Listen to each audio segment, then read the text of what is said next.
Olá, turma, tudo bem? Estamos aqui para dar início em mais uma aula da nossa disciplina de atenção à saúde da mulher. Hoje nós vamos abordar um tema muito interessante e um tema muito válido para ser tratado, principalmente durante o mês de agosto. Durante o decorrer da nossa aula, vocês vão entender o porquê dessa ligação do aleitamento materno com o mês de agosto, tá ok? Então vamos continuar aqui. Primeiro, é preciso que a gente compreenda o porquê do incentivo ao aleitamento materno, o porquê da importância do aleitamento materno, né? Então, nós, enquanto profissionais da área da saúde, precisamos ter essa compreensão para que a gente possa levar essas informações para a nossa gestante, para o parceiro, para a família e para a rede de apoio em geral, para que essa rede de apoio possa estimular, fomentar e apoiar a nossa puérpera, né, nos primeiros dias de amamentação, que geralmente é o período onde mais tem desafios na amamentação, certo? Então vamos lá. O incentivo ao aleitamento materno é um grande desafio para a saúde pública, considerando-se o alto índice de desmame precoce, tá? E o grande número de óbitos infantis por causas evitáveis. Esses problemas podem ser minimizados por meio de ações sistematizadas e de incentivo ao aleitamento materno. Nós temos aqui alguns dados que são assustadores, que nos apontam que no Brasil o aleitamento materno dura menos de 60 dias, né, gente?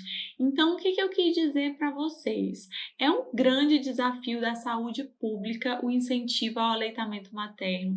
Se todos nós pudéssemos compreender a grandeza, né, da importância do aleitamento materno, até para que a gente possa incentivar, empoderar pais e mães a importância desse momento, não só para o bebê, mas também tem muitas vantagens para uma mãe que amamenta. Vamos lá? Eu trouxe para vocês 10 passos para o sucesso no aleitamento materno. Vamos discorrer sobre cada um deles. Primeiro, é preciso que tenha uma política de aleitamento materno escrita que seja rotineiramente transmitida a toda a equipe de cuidado de saúde. Então, aqui são 10 passos para uma equipe, para uma instituição conseguir de fato promover o aleitamento materno na prática e na íntegra, né? Então, de que forma que a gente consegue se organizar? De que forma que a gente consegue colocar isso em prática? Então, se não houver uma política de aleitamento materno, se isso não tiver escrito para que isso ocorra de forma rotineiramente, para que possa ser transmitido para a equipe, nós já vamos ter aí uma falha no nosso sistema. É preciso que isso esteja escrito para que funcione rotineiramente, independente de quem esteja no posto, de quem esteja trabalhando, de quem esteja no plantão. Se tiver escrito para funcionar rotineiramente, vai funcionar independente da equipe que tiver, né? Um outro ponto muito importante é a capacitação. Então, toda a equipe, né, toda essa equipe de cuidado de saúde nas práticas necessárias para implementar essa política. Então, não vale só que eu implemente a política, escreva ela e aplique como rotina, se eu não capacitar essa equipe. Então, eu preciso capacitar toda a minha equipe nas práticas de aleitamento materno, desde a ordenha, a massagens, a orientações que essa equipe possa vir dar, né, e fornecer para essa gestante. Gestante ou puérpero. Informar todas as gestantes sobre os benefícios do manejo do aleitamento materno.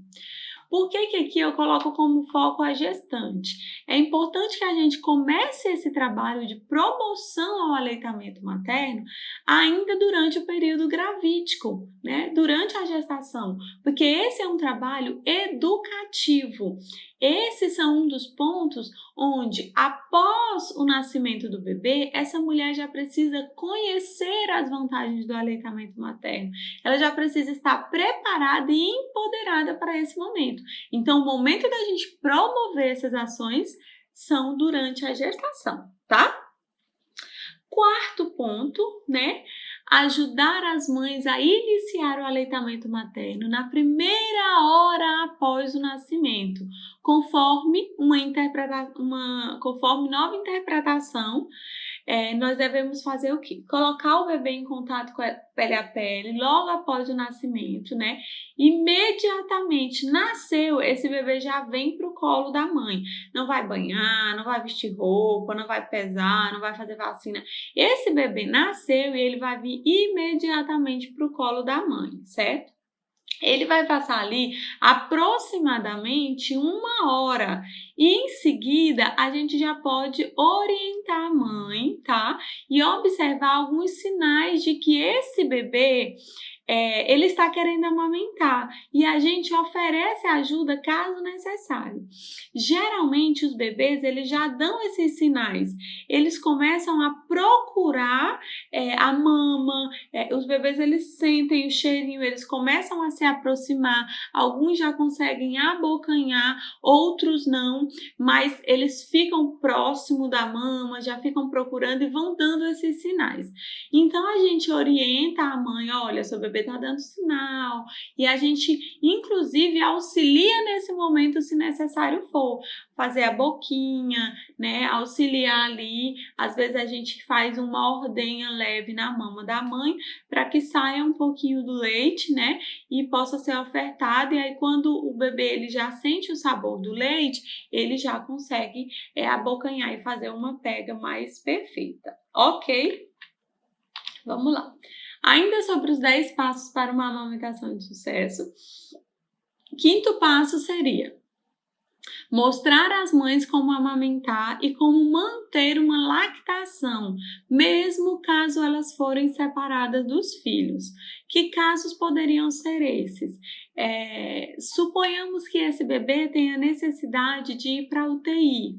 Essa mãe, ela pode e deve fazer o acompanhamento integral desse bebê na UTI, né? E aí ela vai procurar o banco de leite, vai receber todas as orientações, vai fazer ordenha. Então a dieta do seu bebê vai ser leite materno, certo? Sempre, gente, sempre a primeira opção é o leite materno, tá?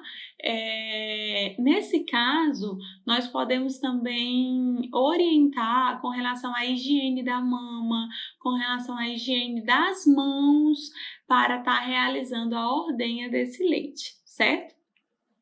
Outro ponto, não oferecer aos recém-nascidos bebida, alimento nenhum que não seja o leite materno, a não ser que haja uma indicação médica, tá? Então, não é uma prática, não se oferece chá, não coloca nada docinho, não oferta mel, nada disso. Muitas crenças, inclusive, dessa oferta não são recomendadas. Então, a única oferta para o recém-nascido indicada pelo Ministério da Saúde é o leite materno, ok? Mais um ponto a ser discutido com vocês é praticar o alojamento conjunto, ou seja, o que isso quer dizer?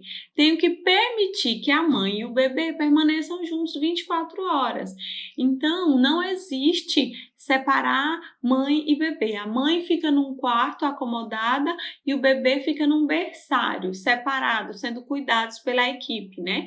Isso não existe. É uma lei que toda mulher tem direito a permanecer com o seu bebê 24 horas. Não é só as primeiras 24 horas, não, entendam.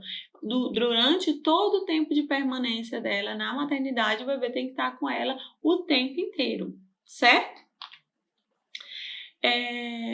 Vamos adiante. Nós temos que incentivar o aleitamento materno, que ele seja sobre livre demanda, tá? O que significa livre demanda? Livre demanda é de acordo com a demanda que o seu bebê, que o bebê dessa mulher tiver vontade de mamar. Então, sempre que ele tiver vontade de mamar, que você oferte a mama para ele, que você não fique limitando horários. Eu só vou amamentar no horário específico porque é melhor para mim, né? Então, assim, o correto é que a gente incentive esse aleitamento materno sobre livre demanda, tá bom, gente?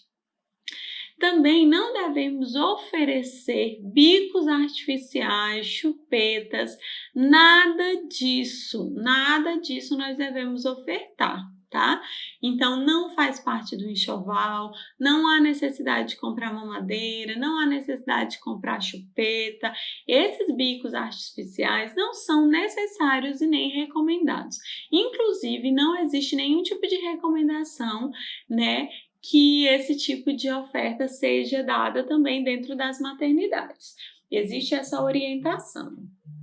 Um outro ponto é que nós devemos promover a formação de grupos de apoio a essa amamentação. Nós devemos encaminhar essas mães a esses grupos logo pós-alta da maternidade. Então, conforme, né, essa interpretação, nós devemos encaminhar a mãe a outros grupos de apoios também, né?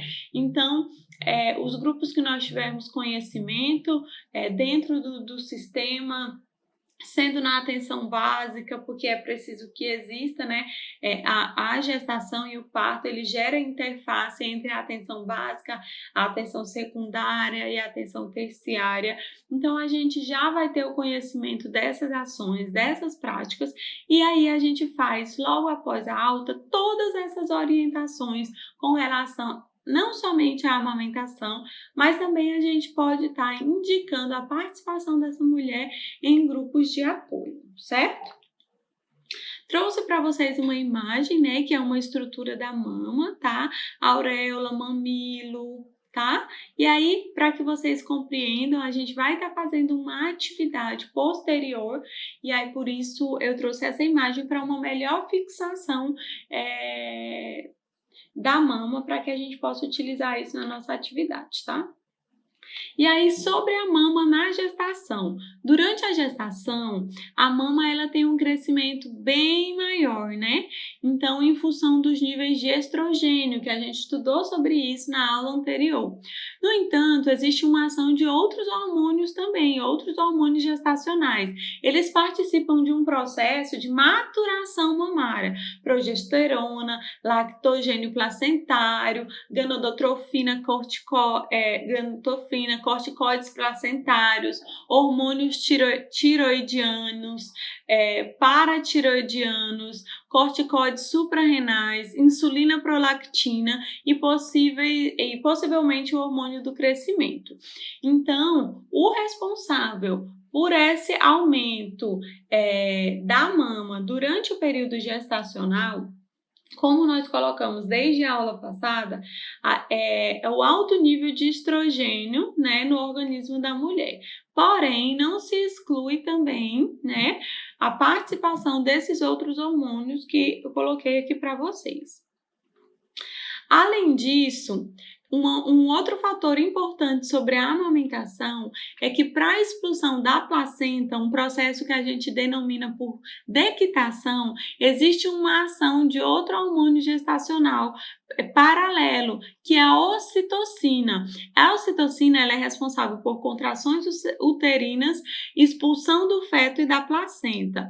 Então, durante a lactação, durante o momento que esse bebê está na mama, está sugando, é produzido uma grande quantidade da ocitocina, que é responsável por essa expulsão.